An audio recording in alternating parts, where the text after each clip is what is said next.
Attention, vous écoutez un podcast audioactif.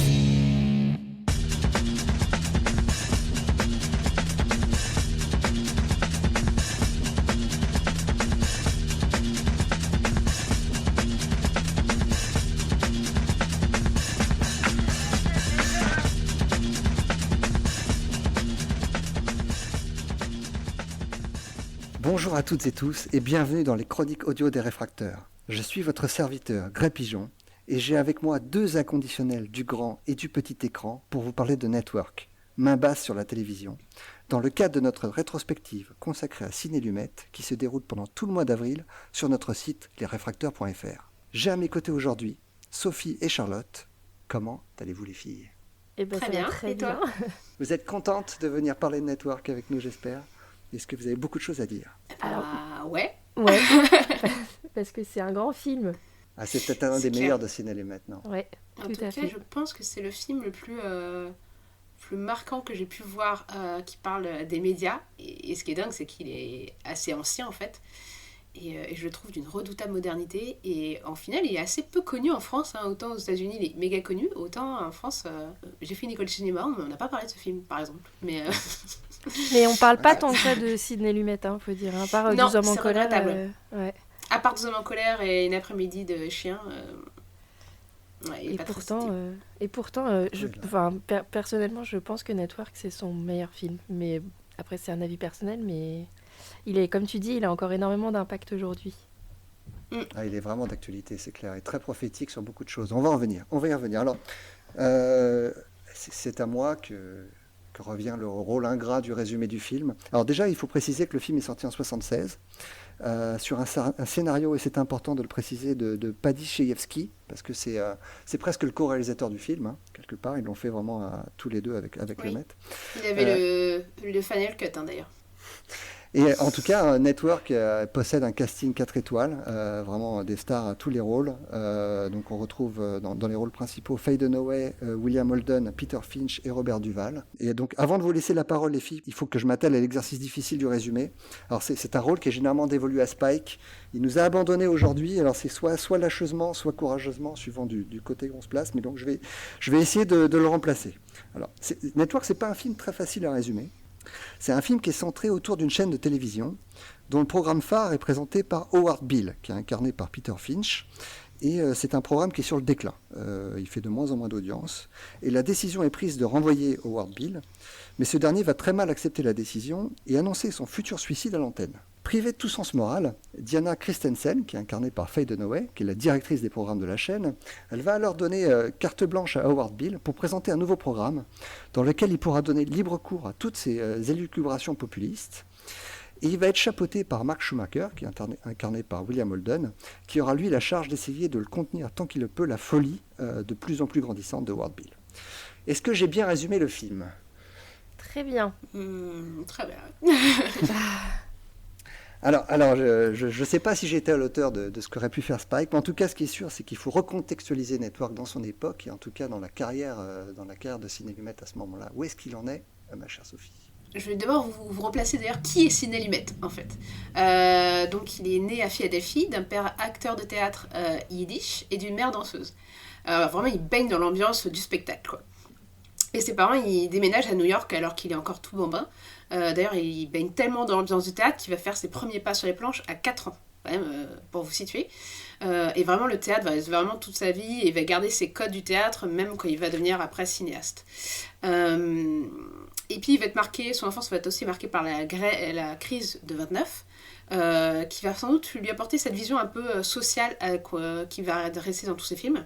À 14 ans, il va jouer sous la direction de Joseph Losey, et il apparaîtra dans un film appelé Une pauvre petite rue. Et puis à 17 ans, il s'engage dans l'armée, il sera aux communications, toujours avec les médias. Et à son retour, il va réaliser plus de 200 dramatic theater, donc c'est des pièces tournées pour la télévision en direct. Je crois d'ailleurs qu'en général, il réécrivait par-dessus la pellicule, parce qu'à l'époque, la vidéo, donc vraiment le truc n'était pas gardé. Donc on n'a pas trop idée de tout ce qu'il a pu faire, mais en gros, ça l'a vraiment mis les pieds à l'étrier. Et ça lui a fait aussi être remarqué par Henry Fonda, qui va le propulser à la réalisation de films de cinéma, en le choisissant pour réaliser 12 hommes en colère en 1957. Et le succès de ce film-là va propulser totalement sa carrière. Et ce qui est remarquable, c'est qu'on voit qu'il y a déjà ses obsessions dans ce film. C'est un homme seul qui va à l'encontre du système, de la société et de ses pairs, et qui, au fur et à mesure des films, ça va plus ou moins bien se passer. Et puis, donc du coup, dans les années 50, il va faire pas mal d'adaptations de théâtre, jusqu'en 1964, où il retrouve Henry Fonda pour Pointe Limite, et à partir de là, en fait, il va travailler sur des scénarios originaux et sur des films qui ont questionné le système, et où les personnages sont plus confrontés à des mouvements qu'ils pensent pouvoir contrôler, mais qui en fait va les emporter malgré eux. Et puis on arrive aux années 70, où il va commencer à travailler plus dans des thrillers aux accents sociaux, comme Le Gang d'Anderson en 70 ou Serpico en 73, où il dénonce la corruption dans la police new-yorkaise. Ce qui va d'ailleurs ne pas lui attirer que de la sympathie au niveau des institutions. Je vous laisse deviner que Network non plus, hein, va pas lui donner la sympathie de la télévision. Donc après le cinéma de Sidney Lumet, il est remarquable parce que, et ce qui aussi fait ce qu'on a parlé plus tôt, à savoir qu'il n'est pas si renommé que ça, ou en tout cas oublié, c'est qu'en fait il est situé entre le cinéma classique hollywoodien et le cinéma du Nouvel Hollywood. C'est-à-dire qu'il est avant le Nouvel Hollywood, clairement, même s'il va quelque part l'inspirer. Et en même temps, il a mis ses pieds dans le cinéma classique hollywoodien, même si pourtant il s'en dédie, puisqu'il fait partie de l'école de New York, qui est un peu en opposition, surtout à l'époque, avec le cinéma hollywoodien. Et puis il a aussi une habitude de travailler, c'est assez marrant, parce qu'il a à la fois cette tradition du théâtre, c'est-à-dire qu'il fait toujours répéter ses acteurs avant de tourner. En fait, il est complètement à l'opposé de l'acteur studio. Il a même fondé une école d'art dramatique en opposition à l'acteur studio, dont il se défiait. Et à côté de ça, il a fait ses premiers galons, on va dire, en filmant caméra au point dans les rues de New York. Et ça lui pose absolument aucun problème d'embaucher des acteurs qui sont adeptes de la méthode, comme Al Pacino, qu'il a dirigé plusieurs fois. Oui, c'est ça. Mais en fait, il demande à chacun de se plier à sa méthode, en fait. D'accord. Et en fait, il y a pas mal d'acteurs qui, en général, surtout les acteurs qui n'ont fait que du cinéma, qui sont assez surpris par cette méthode. Mais tous, en général, ont admis que en fait, ça les aidait vachement à se mettre complètement dans le truc. Et surtout, lui, ça lui fait gagner du temps. Parce qu'en fait, il prépare tout en amont. Et au moment du tournage, tout peut s'enchaîner. Et en fait, il disait même dans plusieurs interviews qu'en fait, il faisait pas plus de 4 prises, en fait. Ce qui est assez incroyable au cinéma en général, de pas faire plus de 4 prises, quoi. Donc il décidait tout en avance, des mouvements de caméra, aux jeux des acteurs, aux répliques. Et surtout, il y avait un grand respect du texte et de ce qui était écrit avant, et à la fois du scénario et du découpage, quoi. Il n'était pas trop sur l'improvisation, on va dire. Alors donc justement, tu parlais d'un texte très ciselé qu'il aimait bien suivre, et sur ce film, en tout cas Network, il est entouré d'un scénariste qui n'est pas très, très spécialement connu au cinéma, mais qui s'est fait un petit nom au petit écran. Oui, tout à fait. Donc Paddy Chayefsky, et ce qui est là où c'est très marrant en fait, c'est qu'il était très reconnu par le petit écran, notamment pour, alors je crois que c'est Marty qui l'avait fait, et qui a eu un succès monstre. Peut-être même a-t-il participé en fait au succès de la télévision que il va décrier dans Network, donc c'est là où ça devient ironique. Mais ce qui est intéressant, c'est de voir qu'il a un parcours similaire à Sidney Lumet. Il a fait la guerre, il a écrit des scénarios pour la radio, le théâtre et la télévision, où a travaillé aussi Sidney Lumet. Et en fait, lui aussi a fait des dramatiques théâtre. On n'a pas trop d'idées de combien il a pu en faire, mais il en a fait énormément. Et en fait, il a été assez reconnu parce qu'en fait, ce qu'il faisait, c'est qu'il a fait évoluer les dramatiques théâtre vers autre chose que juste du théâtre filmé, en fait. Et il apportait vraiment une écriture beaucoup plus moderne et ciselée, qui va du coup démarquer la télévision du théâtre et lui permettre de devenir un média plus reconnu que ce qu'elle était, parce qu'à l'époque, elle était considérée comme un truc débutant, qui ne savait pas encore trop où se mettre sa place, qui cherchait ses programmes. Et donc du coup, il va lui permettre de devenir ce qu'elle va devenir. Et ce qui est marrant, ironique, c'est qu'il va lui reprocher justement d'évoluer, en fait, alors qu'il a lui-même participé à cette évolution. Et donc en fait, quand il écrit le scénario de Network, il a une rancœur envers ce qui est devenu la télévision, qu'il a quitté. Et toute cette rancœur se trouve dans le scénario, en fait, qui est assez visionnaire, alors qu'il est écrit comme une stature à l'époque. Et alors par contre, j'avais dit qu'il avait le final cut, c'est-à-dire qu'il avait la décision du montage final. Et il était très scrupuleux sur son texte. Il ne fallait pas que les acteurs changent un mot, une ligne. Même s'il y a eu un petit changement, qui est au niveau de la réplique culte que crie Howard Beale. I am mad as hell, and c'est I'm ça. not gonna take this anymore. Quand en fait, sur le plan où c'est la caméra qui le filme à travers la caméra de télévision, il le dit d'une certaine manière, et cette prise était gardée. Et parce qu'ils s'en sont pas rendus compte tout de suite, mais quand les gens crient dans la rue, ce n'est pas exactement la même chose. Il y a un as qui change de place. Il manque un as, ouais. Et il l'a très mal pris. Hein. Oui, Oui, c'était pas un rigolo, visiblement, Non. le Tchaïevski. oui, non, c'est clair. Bah, il a eu des réactions un peu étranges durant les cérémonies des Oscars, non Charlotte, tu voulais en parler?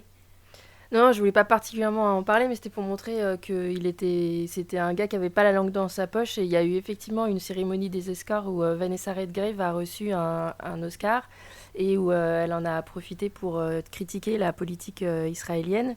Et lui-même étant pro-Israël, comme beaucoup aux États-Unis d'ailleurs, parce que c'est quand même des alliés, il était un peu énervé que cette cérémonie serve de tribune politique.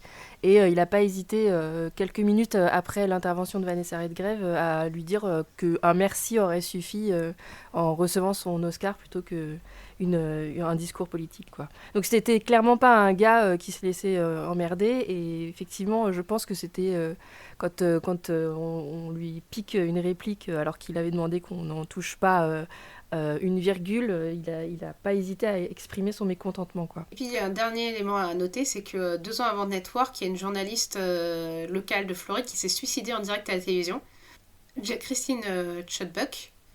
Et ce fait il n'a pas inspiré l'écriture de Network qui avait commencé déjà avant, mais il a inspiré en tout cas le réalisateur et le scénariste dans la manière dont ils allaient filmer l'histoire en fait. On va y revenir sur la manière dont le film est éclairé, notamment, qui joue un rôle très important dans le succès de Network. On va enchaîner sur le casting. Paddy Chayefsky, on l'a dit, c'était pas quelqu'un de très facile. Au casting, on a plusieurs stars, et notamment dans le premier rôle féminin, on a une star, c'est Faye Dunaway, qui est réputée est une actrice très difficile.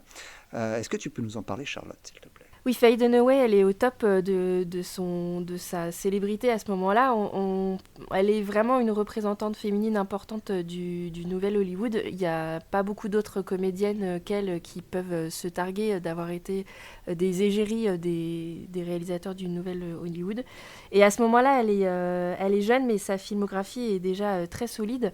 Elle est apparue dans Bonnie and Clyde, dans Little Big Man d'Arthur Penn, dans l'affaire Thomas Crown de Norman Jewison, et dans le Chinatown de Roman Polanski, donc des films qui sont vraiment considérés comme des grands films de l'histoire du cinéma et particulièrement de cette période-là. Elle a déjà tourné avec Otto Preminger il y a 15 ans, Jerry Schatzberg, Sidney Pollack, et Network, c'est vraiment le summum dans sa filmographie. Et ensuite, son succès va un peu se diluer. Là, effectivement, tu disais qu'elle était réputée comme difficile, mais a priori, ça s'est bien passé sur le tournage, et ils étaient, et Lumet et elle, contents du travail qu'ils ont fait, me semble-t-il, hein. Ouais, c'est ce que j'ai lu aussi. Ça a été beaucoup plus compliqué sur Chinatown, notamment, où ça s'est très très très mal passé avec Polanski. En tout cas, cette réputation d'actrice difficile, c'est ce qui a fait que Sidney Lumet a été la chercher pour ce rôle, parce qu'en fait, il s'est dit que le personnage était tellement peu sympathique que pas beaucoup d'actrices accepteraient de prendre un rôle comme ça, et que du coup, il s'est dit, peut-être qu'elle aura les épaules pour, quoi. Et du coup, il avait sans doute raison. Elle avait d'ailleurs une relation compliquée avec William Holden parce qu'ils se connaissaient d'avant. Alors j'ai pas réussi à trouver comment ils ont pu se connaître, mais ils étaient antagonistes au moment du début du tournage, et leur relation s'est nettement pacifiée pendant le tournage. Je crois qu'ils ont joué ensemble, peut-être dans le Preminger. Je me demande si c'est pas le Preminger, je sais pas. Je dis au pif là, ça se trouve je me trompe, mais il me semble qu'ils ont déjà joué ensemble. Mais ça s'est bien passé aussi avec William Holden, me semble-t-il. Ouais, très bien. Après, la méthode de 2 semaines de répétition avant un tournage aussi, ça peut aider aussi à planir les différents. Ouais. Voilà. Ouais. Et effectivement, elle est extraordinaire dans le rôle, vraiment. Elle est assez incroyable. Et c'est un rôle vraiment pas facile parce que c'est un personnage extrêmement antipathique, mais hyper... Enfin, moi, je la trouve fascinante dans le rôle. Elle est très, très auto-centrée, hein, ce rôle est difficile parce qu'elle est, elle est en contradiction avec celui de William Holden, qui lui est très ouvert, très humain. Elle est très froide. Sidney Lumet, lui avait demandé de n'avoir aucune expression de faiblesse, donc aucune larme, et que s'il en voyait une, il la couperait au montage. Donc il a conseillé d'éviter de gâcher du temps et de ne pas essayer. Et il lui a dit ça au moment du casting, quoi. Et ça l'a choquée, évidemment, mais elle a accepté. Et en fait, elle n'a pas regretté parce que du coup, ça... Elle a gagné l'Oscar. C'est ça, voilà. On défleure rien. Et en fait, elle a un seul moment de faiblesse, en fait, à un moment donné du film, dans la confrontation finale avec Holden. Et en fait, tu vois qu'elle se retient. Difficilement, mais elle se retient. Et genre, il y a l'œil qui est un peu humide, mais... On peut l'interpréter de deux façons, cette scène. On peut l'interpréter dans le sens où elle est... parce que ce que lui dit William Holden est très dur pour elle, mais on peut aussi l'interpréter comme quelqu'un qui est presque pourri gâté par la vie, et c'est la première fois qu'on lui refuse ce dont elle veut, et elle a du mal à l'accepter. Hein. Ouais, et à la fois, il y a plein de moments où elle est... on imagine que déjà une femme à ce niveau de pouvoir, ça doit être très dur. Ouais. Qu'en plus, elle raconte au tout début à Holden, leur premier rendez-vous, que en fait, le seul truc qu'elle fait bien, c'est son métier. Et que les autres hommes lui reprochent d'être une mauvaise amante, etc. Donc, t'as l'impression que c'est une carapace aussi qu'elle s'est forgée. En tout cas, elle est complètement, si elle ne l'était pas avant, devenue complètement détachée, inhumaine et froide, quoi. Donc... Jusqu'au bout. Hein. C'est la seule d'ailleurs qui ne trouvera aucune rédemption. On enchaîne donc avec William Holden dans le rôle de Max Schumacher. Oui, alors William Holden, je n'ai aucun recul sur cet acteur. On ne te demande pas d'en avoir, Charlotte, vas-y, lâche-toi. C'est ton moment. Donc il est absolument fabuleux. C'est un acteur qui est oublié aujourd'hui, j'ai l'impression de même notre génération et des générations qui viennent, alors que c'est vraiment un très grand comédien. Peut-être parce que physiquement, il n'a pas de caractéristiques physiques particulières en fait. C'est un peu il est beau gosse, mais c'est un peu l'américain moyen finalement. Et pourtant, il a une très très grande filmographie. Il a joué il a tourné avec les plus grands. Hein. Ah bah il a vraiment là il a une filmo mais de hyper solide quoi. Il a joué dans Boulevard du Crépuscule, Stalag 17 et Sabrina et Fedora de Billy Wilder. Il va jouer avec Sturgis dans Fort Bravo, dans Les Cavaliers de Ford. Il va jouer petit clin d'œil à Antoine dans Une fille de la province de George Seaton. Il joue dans Le pont de la rivière Kwai de David Lean, dans La Horde sauvage de Peckinpah. Paraît-il qu'il y a des gens qui aiment ce film. Il a joué dans La Tour infernale déjà avec Faye Dunaway. Ah bah voilà, c'est là qu'ils se sont rencontrés en fait, c'est dans La Tour infernale. Oui. Il joue avec Fleischer, Black Edwards, avec Edward Mitrick, Léo McCarey, Henry King, enfin vraiment les plus grands quoi. Y a tellement, la filmo est tellement monstrueuse que je peux que vous encourager à aller voir sa fiche Wikipédia et regarder les titres de son travail sont vraiment des très très grands films quoi. Et en fait quand il joue dans Network, alors dans le film il est censé être dans la cinquantaine et en réalité il est plutôt proche des 60 ans. Il a presque 60 ans et ça se voit. Hein. Enfin, se voit. On dirait qu'il est même plutôt proche des 70, même s'il en a que 58. Il est très marqué par la vie déjà à ce moment-là. Tout à fait. Et en fait, ce qui a été compliqué dans toute sa vie, et c'est ce qui l'a tué d'ailleurs, c'est qu'il était gravement alcoolique. Donc je pense que ça n'a pas forcément facilité ses liens avec ses partenaires de jeu. Et voilà. Et donc c'est un acteur qui aujourd'hui, c'est peut-être le genre d'acteur où on se dit ah tiens je connais sa tête mais où est-ce que je l'ai vu déjà, alors que vraiment il a joué dans des films, un nombre de films de chefs-d'œuvre quoi, parce que juste. Et c'est pas un second rôle, hein, il jouait le premier rôle à chaque fois. Ah oui c'est ça. Mais si tu dis juste 3 films, Boulevard du Crépuscule, Le pont de la rivière Kwai et La Horde sauvage, t'as déjà c'est bon quoi, t'as fait ta carrière quoi. Ouais. Donc donc voilà, donc je l'aime particulièrement cet acteur et d'autant plus parce que il est un peu oublié quoi. Et c'était un vrai acteur de cinéma, hein. Lui pour le coup la méthode du maître il connaissait pas. Hein. C'est ça, ouais, il avait jamais fait de théâtre en fait et en fait à cette époque-là il y avait encore, je dis à cette époque-là, mais c'est encore le cas aujourd'hui, il y avait encore cette image pour les acteurs que si t'as pas fait de théâtre et que t'as fait que du cinéma, enfin la guerre un peu entre les deux, quoi. C'est-à-dire Ouais. que... Faye Dunaway, par exemple, elle venait du théâtre, elle. Hein. Elle ouais, est allée toute sa carrière, d'ailleurs. Elle a fait le yo-yo entre les deux, alors que Holden, lui, c'est l'acteur hollywoodien par excellence. tout à fait. Et du coup, il avait ce complexe de n'avoir fait jamais de théâtre. Et la méthode Lumet, avec les répétitions, et en plus ils le font vraiment façon théâtre, en fait, ces répétitions, lui a montré qu'en fait, il n'avait rien à envier aux acteurs qui ont fait du théâtre. Et il a même remercié Lumet à la fin d'avoir fait cette méthode, d'autant plus qu'il était sceptique au début, quoi. Et il est vraiment excellent dans le film. Dans ce rôle de chien battu, mais qui essaye quand même d'imposer ses vues, et il est vraiment excellent. Et donc, je continue à spoiler le résultat des Oscars 1977. Il était nommé, il a perdu face à Peter Finch, qui joue le deuxième rôle principal masculin dans Network, le rôle de Ward Bill.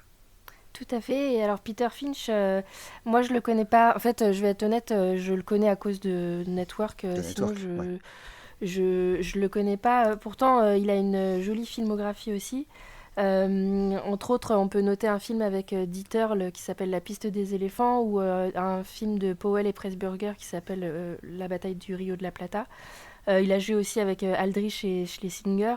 Donc voilà, c'est un acteur australien, et il s'est battu pour avoir ce rôle, mais au départ, Lumet n'était pas très chaud parce qu'il a un accent australien, quoi.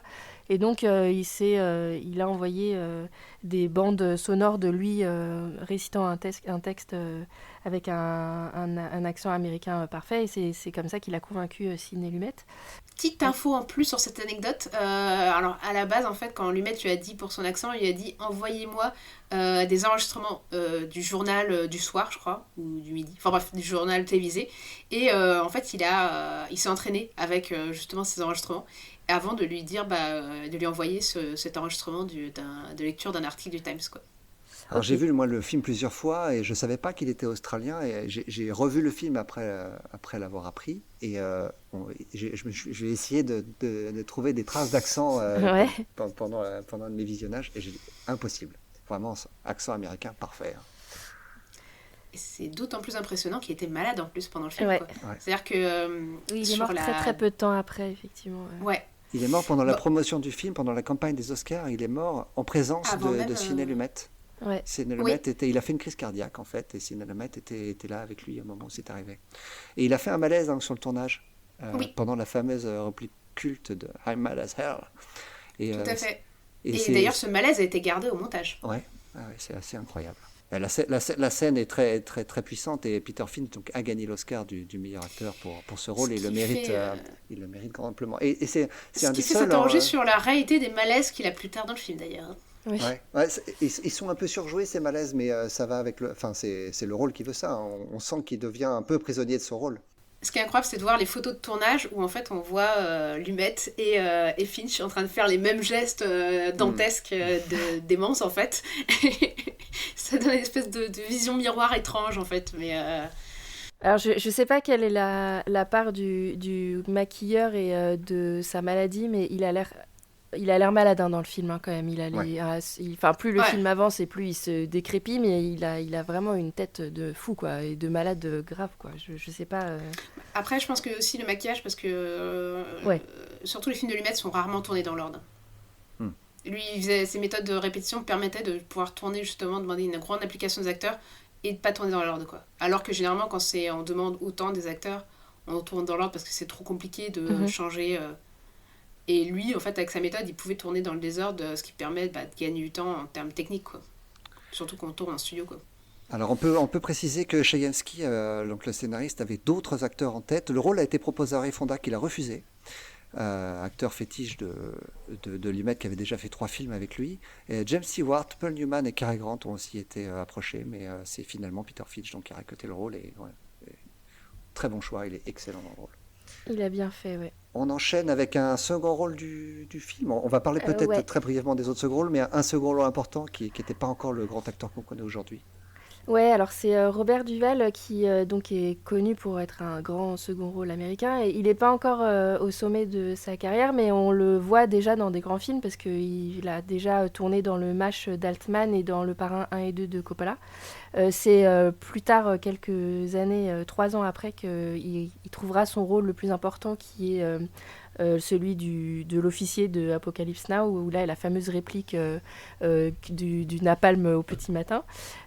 C'est Robert Duvall, c'est l'acteur qui est né chauve, je pense, et qui est resté chauve toute sa Oui, vie. et qui Parce a eu qu'il l'air n'est pas vieux très vieux déjà. dans Network, mais c'est Non, ça. il est jeune, Mais ça arrive il a déjà chez l'air les gens vieux, jeunes, ouais. hein. Mais je pense qu'aujourd'hui, il a presque 90 ans, il doit toujours avoir la même tête. C'est ça, il a jamais changé. Et puis, on continue à le voir encore jouer aujourd'hui. Et il a joué dans des très beaux films, entre autres. Et je crois que c'est dans La nuit nous appartient qu'il joue de James Gray, où il a un très beau rôle aussi. Donc oui, c'est un de ces acteurs qu'on voit régulièrement, qu'on reconnaît, dont on connaît le nom, mais qui a finalement pas tellement... Je sais pas s'il a jamais eu un premier rôle, en fait, Robert Duval. Si, mais qui compte, il a réalisé des films lui-même et il a fait c'est vrai, notamment un très c'est vrai. joli film qui s'appelle Le Prédicateur, dans lequel il joue le rôle principal. C'est un tout petit C'est film, vrai. hein, mais c'est vraiment très chouette. Mais c'est vrai que c'est un second rôle parfait. Hein.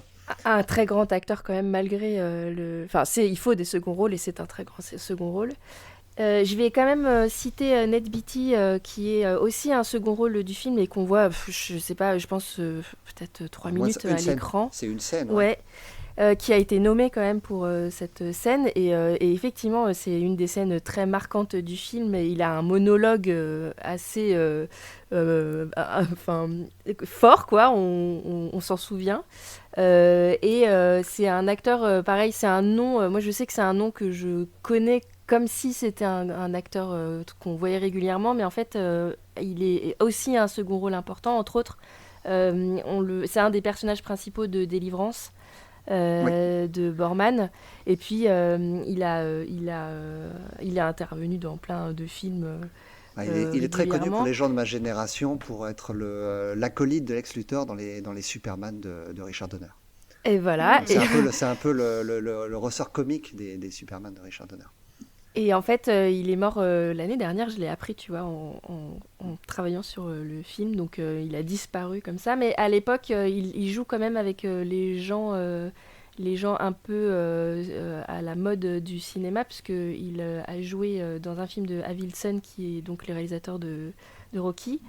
Il a joué avec Altman et il joue dans Les Hommes du Président, qui est face à Network aux Oscars cette année-là. Donc c'est quand même un acteur qui est assez connu dans le milieu hollywoodien de l'époque, quoi. Il a dit à l'époque qu'il fallait absolument ne jamais refuser un grand rôle, quelle que soit la longueur dans le film, parce qu'il a accepté le rôle à la dernière minute. Il a remplacé un acteur dont Lumet s'est rendu compte qu'il ne faisait pas l'affaire pendant les répétitions. Et il a appris son monologue dans l'avion avant le tournage. Ah ouais. Et au final, c'est un des plus grands rôles de sa carrière qui lui a valu une nomination Et puis la scène est incroyable, parce que Ouais. le texte qu'il a à dire est fou, quoi. Donc, et puis il l'interprète hyper bien, quoi. Ouais. Et alors, je vais juste la nommer, mais en réalité, je connais pas je connais pas très bien les films qu'elle a fait. Mais le 3e Oscar, étonnamment, a été remis à Beatrice Straight, qui fait l'épouse de William Holden dans le film, et qui apparaît vraiment très peu de temps dans le film. Elle a 2 scènes, une dans laquelle elle dit une phrase, et la deuxième où elle a un long monologue donc, face à William Holden, où elle lui reproche son infidélité. Elle est vraiment excellente dans cette scène. Hein. Mais c'est vrai qu'elle possède le record encore à ce jour de l'Oscar obtenu pour la scène, pour le plus court temps d'écran. Ouais. En fait, vous la connaissez tous, en fait. Elle était Elle a dans joué dans Poltergeist. Poltergeist. Ouais. Oui, mais alors, c'est quoi? Elle fait le rôle de la mère, en fait? Ouais, C'est ça. mais à cette époque-là, elle est pas connue au cinéma, puisqu'en fait, elle a surtout fait des adaptations de, par exemple, shakespeariennes à la télé. Ouais. Et elle a fait quelques films, mais sans doute qui n'étaient pas hyper connus. Il me semble qu'elle a été repérée à Broadway par Lumet, qui l'a vue en fait jouer et qui s'est dit qu'elle pourrait tenir le rôle qui demandait quand même une intensité dramatique importante. Ok. Alors, on va en finir avec les Oscars. À ce jour, il n'y a que 2 films qui ont gagné 3 Oscars des meilleurs acteurs. Donc, c'est Network et Un tramway nommé Désir, en 1951. Et jusqu'à la mort de Heath Ledger et son Oscar qu'il a obtenu pour son rôle du Joker, c'était le seul film pour lequel un acteur a obtenu un Oscar après sa mort, dans le cas de Peter Finch. Donc le film Network a reçu plusieurs nominations, hein, notamment celui du meilleur film, du meilleur réalisateur qui n'ont pas remporté. Par contre, Chayefsky a remporté celui du meilleur scénariste. Le meilleur film de cette année-là, c'était Rocky. Et oui. C'était sacré année. Ouais. Ah oui, face aux hommes du président aussi, ouais, sacré année. Ouais. Et ce qui est intéressant, c'est de voir que Les Hommes du Président et Taxi Driver sont, avec Network, des films qui interrogent sur leur époque, en fait, et sur ce qu'est en train de devenir l'Amérique, en fait. Alors, on a parlé du réalisateur, on a parlé du casting, on a parlé du scénariste, il est temps de s'attaquer au film. De quoi parle Network? Et là, je vais vous laisser faire, parce que vous avez préparé beaucoup de choses. Vous voulez commencer par quoi? Oui, mais tu disais que c'était un film qui interrogeait, comme Taxi Driver et Les Hommes du Président, ce que devenait l'Amérique. Et effectivement, avec les deux personnages les plus importants du film, que sont Max Schumacher, interprété par William Holden, et Diana Christensen, qui est Faye Dunaway, il y a effectivement cette rencontre pas forcément facile entre une vieille génération et une nouvelle génération. Oui, tout à fait. Et en plus, c'est une rencontre qui se fait à la fois, qui commence dans le monde du travail et qui va continuer dans une love story, en fait. C'est ça qui est aussi, je trouve, intéressant dans ce film, c'est que on commence dans le monde plus que du travail, en plus de la télévision. Et en fait, il y a cette love story où on pourrait s'attendre vraiment dans un film hollywoodien que la love story permet d'adoucir le propos, etc. Mais pas du tout. Là, la love story n'apporte aucun réconfort, aucun soulagement au spectateur, parce qu'en fait, elle va appuyer cette confrontation entre les deux. Et notamment dans plusieurs scènes.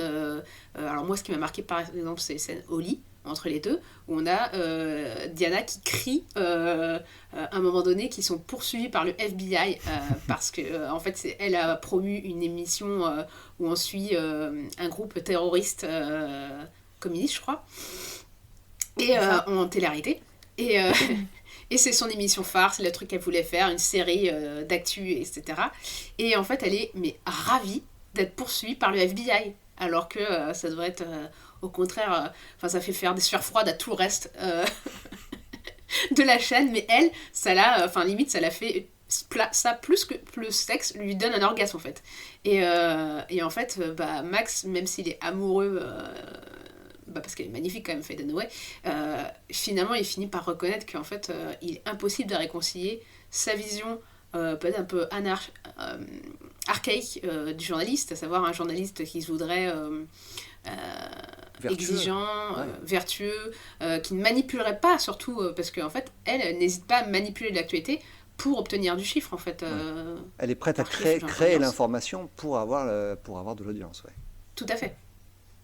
Et c'est à se demander d'ailleurs, c'est un des reproches que je ferai à Network, qu'on ne se méprenne pas. Network est un très grand film, un des plus grands films de la décennie 70. Mais s'il y a un défaut que je pourrais lui trouver, c'est la compréhension pourquoi William Holden vraiment tombe amoureux de cette femme. Ils sont tellement éloignés. Alors effectivement, elle est sublime, mais au-delà de son physique, ils sont vraiment éloignés l'un de l'autre. On ne peut plus, quoi. Elle est exécrable à tout niveau, et elle essaye même pas de se cacher dès leur première rencontre, au moment où on va comprendre qu'ils vont avoir une relation amoureuse. Elle lui dit, mais de toute façon je te préviens, je suis exécrable, je suis nul au lit, tout le monde me le dit. Elle est un peu un divertissement à sa vie plan-plan, quoi. Comme la télé est un divertissement à nos vies communes, quoi. Donc elle montre des choses. Lui est dans un journalisme vraiment d'information, comme tu disais, honnête, qui ne manipule pas l'information, alors qu'elle est dans une information de divertissement, une information choc. Elle veut du chiffre, et lui c'est pareil. Elle arrive et elle est choc, parce que c'est une personnalité féminine comme il y en a pas à l'époque, en fait. Et elle le dit d'ailleurs, que elle dit je dois être je suis comme un homme, en fait, je jouis comme un homme. Elle mange beaucoup, elle n'a pas de truc de séduction. Elle est hyper cache, elle lui dit tout de suite je veux coucher avec vous, donc lui il est séduit par ça, c'est un divertissement en fait, comme la télé, je pense. Hein. Au-delà de divertissement, il y a aussi ce que dit sa femme en fait au moment où justement il la quitte. Elle lui dit en fait c'est ton chant du cygne, tu espères revivre ta jeunesse avec elle, retrouver ce que tu as perdu dans le plan de ta vie en fait. Et en fait je pense que c'est au-delà même de ça, de retrouver une chance de retrouver le tourbillon de l'amour on va dire, qui ressent vraiment apparemment, c'est aussi le fait qu'elle lui permettrait, si ça marchait leur relation, de rentrer dans cette nouvelle ère en fait, de se raccrocher avec ce monde nouveau qu'il ne comprend pas en fait. Et en fait je pense qu'il est à la fois effrayé et fasciné par elle en fait. Et ça se voit dans ses expressions en fait, dans une discussion à un moment donné où il commence déjà à amorcer le fait qu'elle est complètement irrécupérable et que jamais en fait ils pourront se raccorder tous les deux. Il la regarde fascinée en fait, tout en lui disant que elle fait partie d'une génération nourrie et biberonnée par la télévision qui ne comprend pas les sentiments humains quoi. Et il la questionne sur la possibilité, enfin sur sa capacité à aimer. Et en fait, le fait qu'elle ne puisse pas lui répondre même, répond en soi que non, c'est pas possible, elle ne pourra jamais l'aimer comme lui voudrait. Et cette scène est hyper touchante et en plus traduit vraiment ce fait que lui voudrait quelque part rejoindre ce monde nouveau parce que même s'il a ses vertus, etc., le fait d'être rejeté dehors dans la rue, dans le froid, au lieu de rester au chaud dans le network et dans ce monde, même s'il est pourri, c'est quand même son monde, finalement il n'est pas différent finalement de Bean qui lui refuse aussi d'être éjecté et qui est prêt à se suicider en direct pour rester dans cet univers quoi, qui est pourtant impitoyable et invivable quoi.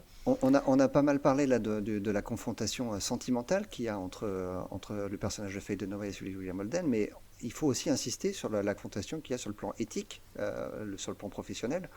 Faye Dunaway incarne, il faut vraiment insister là-dessus, qui est un journalisme qui est très répandu aujourd'hui, mais qui à l'époque est complètement nouveau et avec lequel William Holden a beaucoup de problèmes. Oui, tout à fait. Là, elle est dans le sensationnel et c'est là où ils sont irréconciliables, d'accord. D'ailleurs, il y a une inversion qui se fait juste pour... ça se voit dans leur relation intime. En fait, lui devient la figure féminine, en fait, puisqu'il parle d'ailleurs qu'une fois qu'il a été renvoyé, il parle de ses journées, son quotidien qui sont assez ennuyeuses, en fait. Et elle incarne le côté viril du chef, quoi. Et ce côté viril détruit tout sur son passage parce qu'elle ne parle qu'en termes de chiffres, d'audience, de consommation. En fait, elle est née de cette génération d'après-guerre qui est née dans la société de consommation. Et tout ce qui est autour d'elle se consomme. Et d'ailleurs, il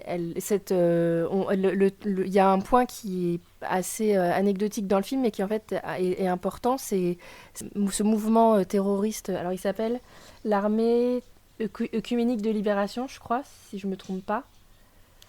C'est très clairement une référence au mouvement dont on a parlé dans un podcast il y a quelque temps autour de Patty Hearst, qui est elle-même nommée dans le film d'ailleurs. C'est le même genre de mouvement révolutionnaire qui faisait rage aux États-Unis à cette époque-là. Et en fait, elle est prête à prendre tout, même le truc le plus antithétique par rapport à ce que la télé, de ce que l'Amérique représentée par la télévision, qui est cette armée donc communiste. On est en pleine guerre froide à cette époque-là. Et elle dit je veux de la télé qui saigne et de la contre-culture. Et cette contre-culture, elle va la prendre pour en faire du chiffre et elle va la lisser, quoi. Elle va la transformer en quelque chose de mainstream, en fait, dans sa façon de traiter le sujet, quoi. Ce qu'on n'a pas dit, par contre, c'est qu'on parle de confrontation, c'est qu'en fait, confrontation, il n'y a pas vraiment, puisque le personnage de Faye Dunaway l'a emporté sur celui de William Holden, très rapidement dans le film, oui. Et que c'est elle qui a le vent en poupe, c'est elle qui a le soutien de ses dirigeants. Elle parle de chiffres, et en fait, les autres personnes qui parlent de chiffres tout le temps, c'est les actionnaires de la chaîne qui sont réunis autour d'une table. On parlait tout à l'heure de cette scène assez dingue, du patron qui parle à Bean pour essayer de le pressionner. une mise en scène qui est très théâtrale. D'ailleurs, ils n'avaient pas eu le temps de faire plus complexe que ça.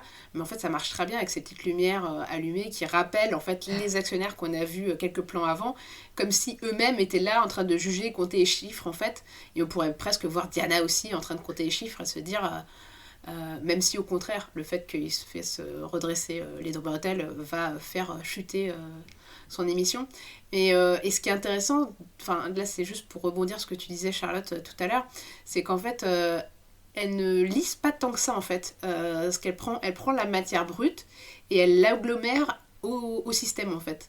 Et c'est quelque part ce qu'a fait le système aussi avec le film, quoi. C'est-à-dire que le film critique un système que pourtant, bien malgré lui, il va participer à engendrer quoi, quelque part. Enfin il va nourrir en tout cas la bête. Et c'est ce qu'elle fait en fait, Diana, c'est qu'en fait elle absorbe la folie de Bean, elle absorbe ces groupes communistes révolutionnaires, et elle les lisse pas vraiment, puisqu'elle les pousse même à tuer en direct quelqu'un, peut-être qu'ils auraient jamais fait au final. Ouais. Donc c'est juste que leur dialogue devient, enfin eux-mêmes deviennent aussi membres du système qu'elle-même. Puisqu'à la fin, on les voit en train de manger du KFC et de se battre non plus pour la vérité ou changer le monde, mais leur chiffre d'audience, quoi. Oui. Et combien ils vont toucher. Oui, sur l'apparition de cette armée œcuménique, si on regarde la structure du film, la réunion entre Lauryn Hobbs et Diana Christensen dans les locaux de la chaîne se fait d'ailleurs entre parenthèses avec les publicitaires de William Morris, donc c'est vraiment là on est vraiment dans la vente d'un produit, quoi.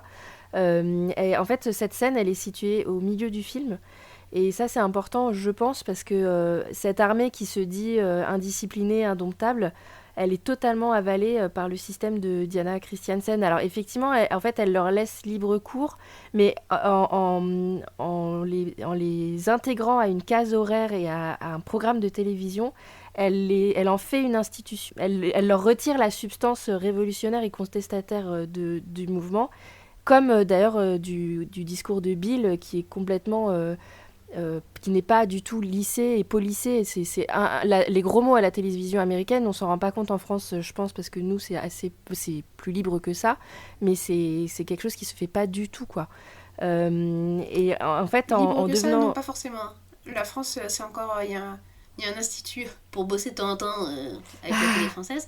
Il y a un institut de censure qui va couper. Alors, il coupe pas trop les gros mots qui s'intéressent, c'est les cigarettes, l'alcool, genre de choses. Mais en fait, non, il y a des coupes qui sont faites. Ouais, si tu replaces dans le contexte des années 70 ou de la fin des années 70, en France, tu avais les émissions de Pollack, par exemple, où ça fumait, ça jurait dans tous les sens. Ouais. C'était impossible aux États-Unis, ça.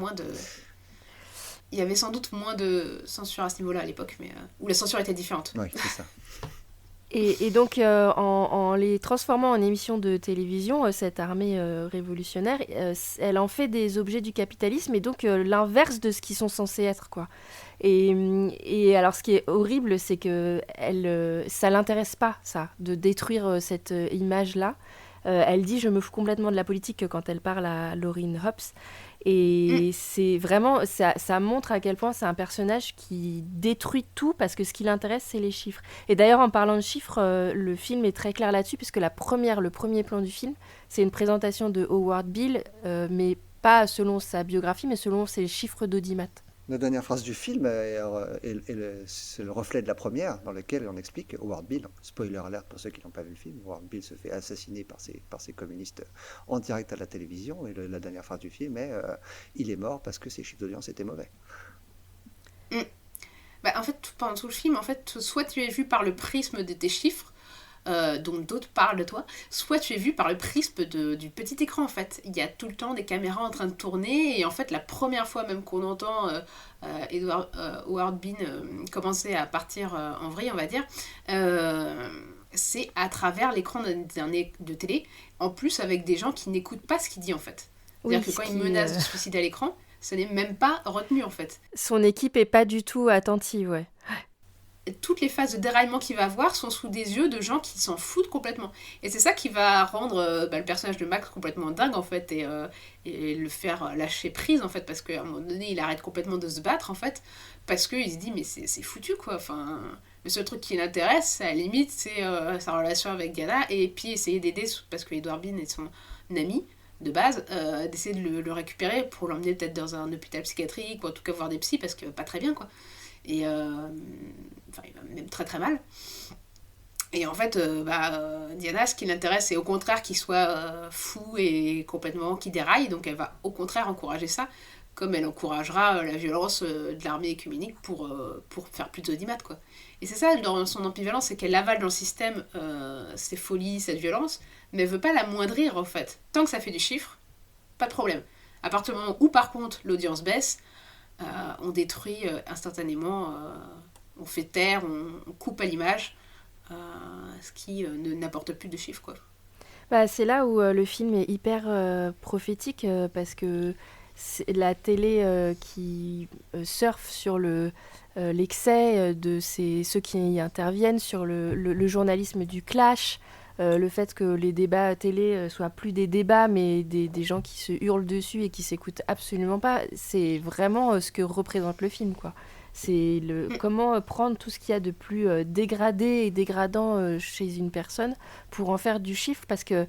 Et on est responsable, nous, téléspectateurs, parce que c'est ça qui va faire de l'audience, quoi. Et d'ailleurs, il y a le personnage de Hackett, Robert Duval, qui donc est le nouveau... qui représente les nouveaux investisseurs de la chaîne dans le film, a une phrase qui fait sortir de ses gonds le président de la chaîne, c'est on est des putes, quoi. Il dit on est une maison de passe, quoi. Et c'est d'ailleurs c'est le premier moment où on se demande si quelqu'un va avoir une morale suffisamment convaincue pour arrêter ça, et non, les chiffres et l'argent seront plus forts dans le film, quoi. Oui, le seul moment où il y a quelqu'un qui a réagi, on va dire, c'est le patron qui demande en fait à Bean, qui demande, donc, qui essaye de manière impressionnante de réorienter son discours parce qu'il va à l'encontre de ses affaires, mais et ce qui prône lui déplaît, mais sinon tout le reste c'est pourvu que le chiffre et effectivement ça donne, c'est là où ça devient totalement ironique, c'est que le film a prédit des années avant la télé-réalité et peut-être même la montée d'un Trump, parce qu'un personnage qui déraille complètement, qui est façonné par la télé-réalité, qui en plus possède une chaîne d'infos en continu. Alors c'est pas le seul film, hein, mais il y avait quelque chose peut-être déjà dans l'air à l'époque, mais en tout cas c'est bien avant... Et Retour vers le futur. Suivant son obédience politique, on peut y voir soit la naissance de Fox News, soit celle de CNN. C'est Faye Dunaway qui a une réplique dans le film qui dit le public américain a besoin d'une voix pour articuler sa rage. Et c'est très vrai, hein, sous la présidence Trump, CNN n'a jamais fait autant d'audience qu'en critiquant Trump. Et inversement, c'est le contraire maintenant avec Fox News qui critique Biden à longueur de journée. Ça symbolise assez bien ce qu'est devenu l'information aujourd'hui aux États-Unis, ce film. Et pas que aux États-Unis. Oui, c'est pas faux. On va maintenant s'intéresser à la partie un petit peu formelle du film, en tout cas celle qui vient de Chayefsky, c'est celle des dialogues. En tout cas, on a l'impression parfois un tout petit peu de voir du théâtre filmé, parce qu'on a de très longs monologues, très bien écrits, et la fameuse réplique culte à Mad as Hell, mais il n'y a pas que celle-là. Est-ce que vous pouvez nous en parler ? Alors oui, c'est pas pour rien que les acteurs, même ceux qui apparaissent peu, ont été nommés et récompensés. Il y a beaucoup de dialogues qui sont des morceaux de bravoure en termes d'écriture et d'interprétation. Et d'ailleurs, c'est pour ça que Faye Dunaway a accepté le rôle. C'est un film qui est très peu silencieux. Les dialogues saturent la bande sonore du film. Et je me demande d'ailleurs s'il y a... Je crois pas qu'il y a de musique extra-diégétique en fait dans le film. Et même à la fin, le générique, c'est le son de la télévision qu'on entend et des animateurs de télé. Donc il y a très peu de silence dans le film. A priori, c'est une expérience que tu as pu faire chez toi en privé, Gray. Oui, tout à fait. Ma compagne qui n'a pas regardé le film avec moi, mais qui était dans la même pièce, à un moment m'a dit mais qu'est-ce que c'est que ce film? Ça crie tout le temps. Oui, c'est vrai que chez Lumet, peut-être que c'est pour ça qu'il est pas très, qu'on le cite pas beaucoup quand on parle de films, mais c'est un réalisateur qui a une caméra qui est assez mobile, mais a priori pas hyper impressionnante. Il n'y a pas beaucoup d'exploits visuels, quoi. En revanche, il y a des dialogues souvent hyper bien écrits et souvent des monologues d'ailleurs. Et là, dans le film, cette rigueur filmique, visuelle, elle est contrebalancée par un dialogue permanent, quoi. Et peut-être, Sophie, tu voulais rajouter quelque chose? Sa mise en scène, en fait, c'est vrai qu'en fait, lui mettre son truc, c'est qu'il a une mise en scène qu'on appelle invisible, parce qu'en fait, elle épouse tellement le propos, qu'en fait, elle disparaît, à moins d'être un peu passionné de cinéma et regarder en détail. Là où on va vraiment remarquer du Lumet, c'est qu'en fait, par exemple, il va faire des plans séquences, mais pas des plans séquences à des moments impressionnants où on va se dire « Oh mon Dieu, ils ont pas arrêté de filmer alors que la caméra fait plein de mouvements. » Non, en fait, il va faire des plans séquences quand t'as un acteur qui fait un monologue pour justement accompagner ce monologue, et la caméra peut devenir mobile ou pas. Mais en tout cas, elle suit, elle épouse les mouvements de comédien et elle épouse son dialogue. Du coup, elle devient invisible au spectateur parce qu'elle devient naturelle, comme on garderait l'œil rivé sur quelqu'un qui crie et qui gesticule. Forcément, on va pas cligner des yeux à ce moment-là. Et donc, la caméra fait pareil. Elle ne cligne pas des yeux, elle ne coupe pas.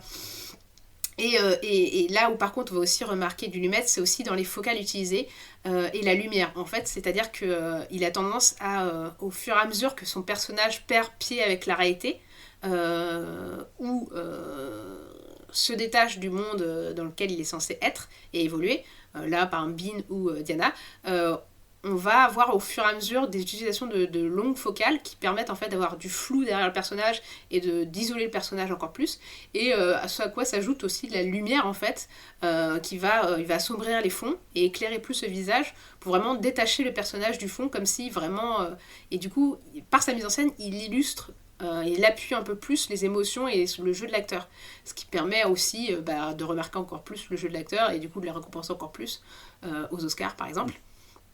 Mais ça permet aussi au spectateur d'accrocher encore plus à ce moment et à cette intensité dramatique, puisqu'il ne le fait pas tout le temps, il le fait juste sur les moments de pic émotionnel, on va dire. J'ai l'impression, vu la manière dont vous le décrivez, qu'on assiste...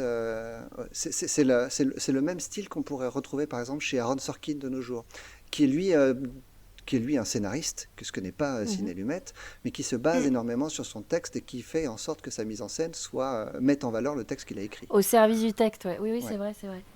Ouais, d'ailleurs, moi je le rapprocherais aussi d'un Brian De Palma dans sa manière de filmer en fait, notamment dans Pulsion, il y a une scène juste avant la scène de meurtre, on suit justement l'évolution d'un couple dans une et justement il n'y a pas un mot qui est prononcé à ce moment-là dans De Palma, mais la manière dont c'est filmé, c'est totalement naturel et fluide en fait. Les mouvements de caméra, quand ça coupe, ça paraît comme si on clignait des yeux littéralement, et j'ai eu cette même sensation devant les Lumettes, quoi, de me dire en fait c'est une mise en scène qui est, alors celle de Palma est beaucoup plus tape à l'œil à certains moments, mais elle est capable à des moments d'épouser complètement, et je pense que Brian De Palma, vu qu'il était un peu plus tard que Lumet, il a dû forcément voir des Lumettes et s'en inspirer, mais oui, c'est quelque chose qui n'est pas hyper répandu au cinéma, en tout cas plus de nos jours, quoi. En tout cas, il y a quelque chose qui est frappant quand on voit Network, c'est quand plus le film avance, plus le film change de ton et on arrive presque à un côté fantastique. Et notamment, Lumet utilise des artifices dans sa mise en scène pour le montrer. Oui, il y a ces visions de Bill, entre autres, il a une espèce de rêve où il est filmé de très près dans la nuit et il délire complètement et il a une voix qui lui parle, nous on l'entend pas. Et puis à ce moment-là, il y a un orage qui se déclenchera plus tard quand les spectateurs sortiront pour crier leur colère après que Bill les ait encouragés à le faire. Et en fait, pourquoi alors Sophie, t'es pas tout à fait d'accord, mais juste je te dis pourquoi est-ce que pour moi ça a un aspect un peu surnaturel et fantastique. C'est que le rêve que fait Bill, on le retrouve en écho dans la scène avec Janssen, donc qui est c'est l'actionnaire principal en fait C'est ça, de incarné la par chaîne. Reality, ouais. Et qui va avoir le dialogue, le contre-champ en fait du monologue de Bill quand il fait son rêve. Entre autres, Bill lui demande pourquoi moi et qui vous êtes et est-ce que vous êtes Dieu, je crois, et il sous-entend que Janssen sous-entend qu'il est bien Dieu.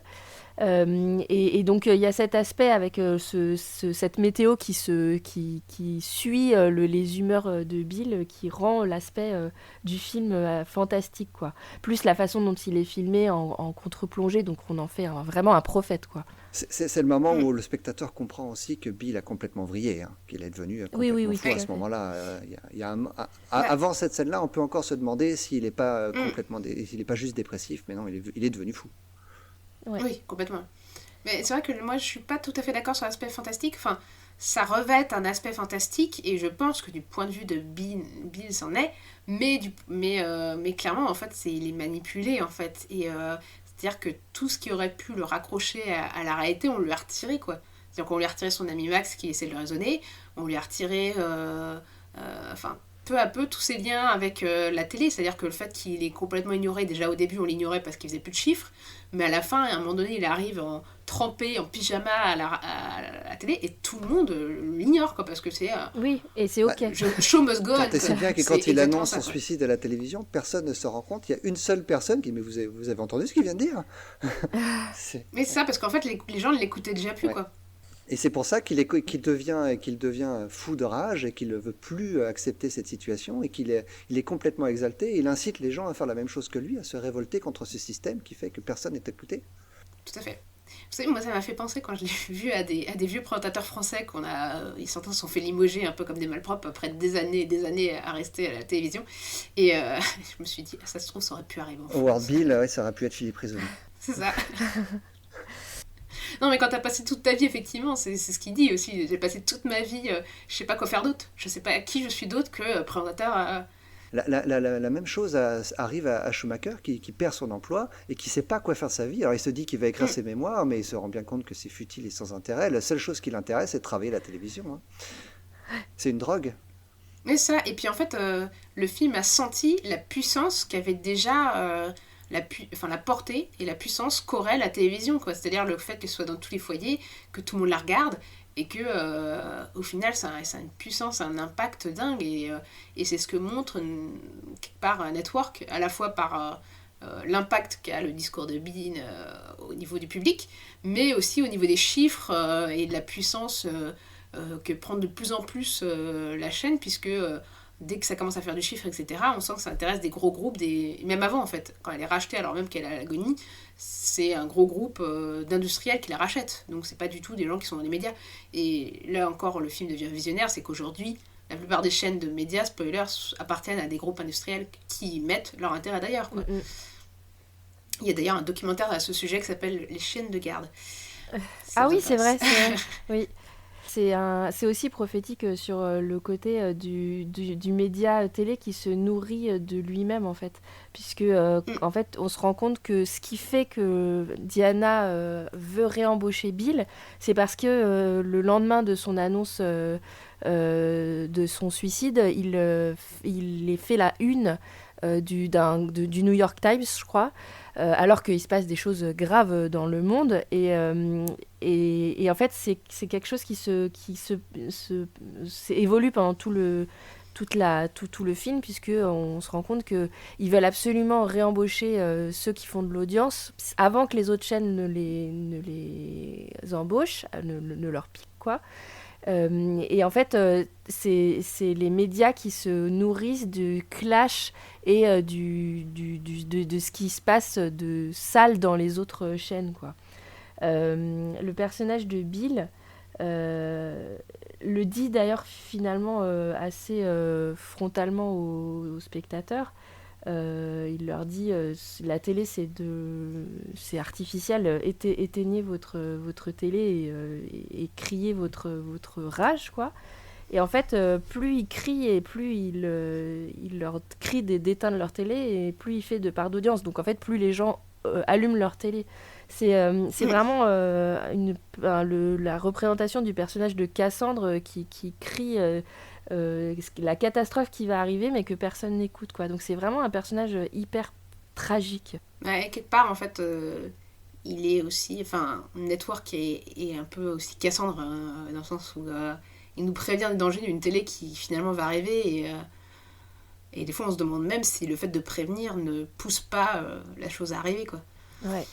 En fait, Bill, il perd de l'audience quand son discours devient pessimiste, ce qui est vraiment l'hypocrisie. Ça marque l'hypocrisie et l'aveuglement des spectateurs envers leur propre comportement, parce que dès que le discours de Bill devient trop noir, il perd en audience, et ce qui montre que les spectateurs n'attendent que du divertissement. Et sous couvert de vouloir de représenter la voix du communisme et la voix du peuple, quoi, en fait, et en le transformant en une émission de télé, comme Bill d'ailleurs crie la rage du peuple. Ça répand en fait finalement complètement les idées du système capitaliste. Mais quand Bill le dit, parce qu'il le dit comme ça, les spectateurs le rejettent, et c'est là qu'on se rend compte qu'il faut se débarrasser de lui, quoi. Donc il y a vraiment quelque chose d'hyper pessimiste sur la société dans laquelle le film évolue, quoi, et sort. Et du coup, je me permets d'enchaîner. Ce pessimisme se retrouve jusque dans la fin, qui est même, on va dire, tragique, et le plus tragique possible, puisque, on va vous spoiler, ça se finit avec l'assassinat en direct de Howard Bean, avec ce plan où la caméra s'avance sur son cadavre comme un vautour s'accrocherait sur la dépouille, en fait, qu'il a lui-même assassiné en plus. Donc c'est vraiment... et toute cette fin qui est mais nihiliste à mort, en fait, quelque part, est-ce que c'est pas le reflet de l'assassinat de Kennedy démultiplié dans ses images, dans ses interviews aux médias, au point de nourrir une image de l'Amérique, en fait, qui se nourrit elle-même de sa violence, quoi. Il y a un côté très voyeuriste, en effet, qu'on peut rapprocher à celui de l'assassinat de Kennedy, où les images de l'assassinat du président passaient en boucle à la télévision, et Network se termine par ces images de gros plans de cet homme qui est mort, et dont le public semble se délecter, hein. C'est assez répugnant, tout comme est répugnante la scène qui précède l'assassinat, celle où est décidé ce meurtre par Diana, notamment, qui propose de tuer pour faire de l'audience et pour se débarrasser de Bill, qui est devenu trop gênant pour le système. Et de relancer les audiences au passage de l'armée œcuménique. Cette fin est absolument terrible. Oui, effectivement, le film Zapruder a marqué l'imaginaire médiatique des Américains, donc je pense que ça doit effectivement pas être très loin dans l'esprit de Lumet et Tchaïevski. Et effectivement, il y a cette scène de préméditation qui juste précède l'assassinat. Et on est vraiment à une époque où il y a cette montée des théories du complot. La même année, il y a Les Hommes du Président et Marathon Man, qui sont aussi des films qui reposeraient sur l'idée de complot souterrain qui régirait l'Amérique, qui sortent, quoi. Ces deux films sortent la même année. Sans oublier qu'on vient de passer le Watergate vient de voir Nixon démissionner de son poste de président, quoi. Alors, il est temps de conclure, et il serait bien de savoir un petit peu en quoi Network est un film important aujourd'hui, en quoi il a pu influencer d'autres cinéastes par la suite. En fait, Network m'a beaucoup fait penser à un film qui est sorti 30 ans après, en 2007, qui s'appelle Live, qui est un film de Bill Guttentag qui n'a pas fait grand-chose d'autre, avec Eva Mendes qui fait une productrice de télé-réalité Et j'ai le sentiment que la performance de Faye Dunaway et le sujet de Network planent vraiment sur ce film, qui parle d'une productrice qui lance une émission où les candidats jouent à la roulette russe. Donc vraiment le côté télé-réalité poussé à l'extrême, quoi. Et je pourrais mettre ma main à couper que c'est inspiré de Network. Et puis il y a d'autres films, on peut penser à Joker par exemple, qui parle de la télévision et de son côté. C'est vrai.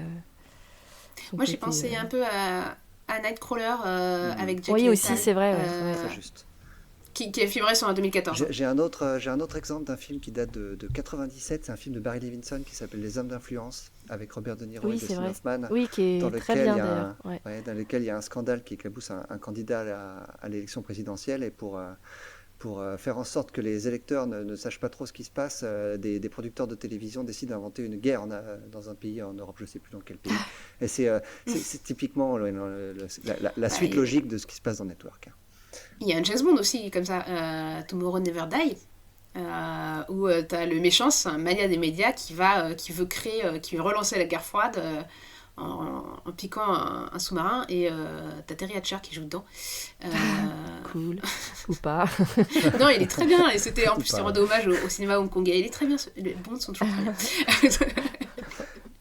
Mais t'as aussi plus récemment une série sur Apple TV, Morning Show, qui finalement est un peu dans la veine de Network, puisque sur la base d'un scandale sexuel, tu vois que la chaîne, au lieu de s'excuser simplement, va se nourrir du début à la fin jusqu'au suicide de la victime qui est à l'origine du scandale sexuel, s'en nourrir, quoi. C'est-à-dire que même l'affaire va servir le morning show, donc c'est assez glaçant et assez proche au final de Network. Ce qu'a prédit Network, c'est sans doute qu'il y a peu d'œuvres filmiques ou télévisuelles qui parlent de la télé et qui en parlent de façon positive, quoi. Ah bah si on doit en citer une, on peut citer par Aaron Sorkin, la série télévisée The Newsroom, qui montre un petit peu un journalisme idéal qui malheureusement, je crois, n'existe pas beaucoup. En tout cas, ce qui est sûr, c'est que Network est prophétique. Ce qui est prophétique avec les réfracteurs, et ce qui est sûr et certain d'arriver à chacun de nos podcasts, c'est qu'on se quitte en faisant des bisous. Alors, mesdames, comment est-ce que vous voulez qu'on se quitte, avec quel type de bisous? Des bisous qui en ont marre. I am mad as hell and I'm not gonna take this anymore. Alors, on va se quitter en donnant une note sur 10 à Network, en sachant que vous n'avez pas le droit de mettre 10 sur 10 parce que c'est réservé à Barry Lyndon. Ah. Alors, quelle note allez-vous donner, la présente? Si vous voulez donner 10, vous pouvez. Même pas 2001, quoi. J'allais dire Shining, moi, mais chacun son Kubrick. Chacun son Kubrick. Ou pour rester dans la thématique des médias, putain. Non, Fallait le dire. Alors, tu mets combien de Citizen Kane sur 10? Ouf, 2 Citizen Kane. 3 Citizen Kane. Ah non, sur 10. Non, je pensais à l'équivalent des Citizen Kane. Combien sur 10? Putain, c'est dur comme question. Je dirais 9. Ouais, moi aussi, je dirais 9, parce que vraiment, on est dans un mois Sidney Lumet, donc en comparaison... forcément avec les autres films, je répète ce que je disais au début, je pense que c'est son plus grand film. Ouais, c'est un de ses donc meilleurs, 9. en tout cas, ça c'est sûr. Ouais. On aura l'occasion d'en reparler, mais je pense que il est à son apogée au moment de Network. Il a enchaîné plusieurs grands films, et là, il est à son top. Donc je mets 9 aussi. Donc si vous n'avez pas vu Network, on vous encourage à le voir. On vous encourage même à le voir avant de nous écouter. C'est un peu tard pour le dire, mais bon, c'est comme ça. Peut-être qu'il faudra mettre cette mention avant. C'est peut-être par la magie du montage, cette phrase peut se retrouver au tout début. C'est ça. Et en tout cas, on vous remercie de nous avoir écoutés, et on vous retrouve très vite pour vous parler d'un autre film de Ciné Lumet, et on vous conseille de vous faire un tour sur le site des réfracteurs, lerefracteur.fr. Vous avez un article par jour sur les différents films que nous n'avons pas traités en podcast. On vous embrasse et à très bientôt. Au revoir. Salut. Bisous.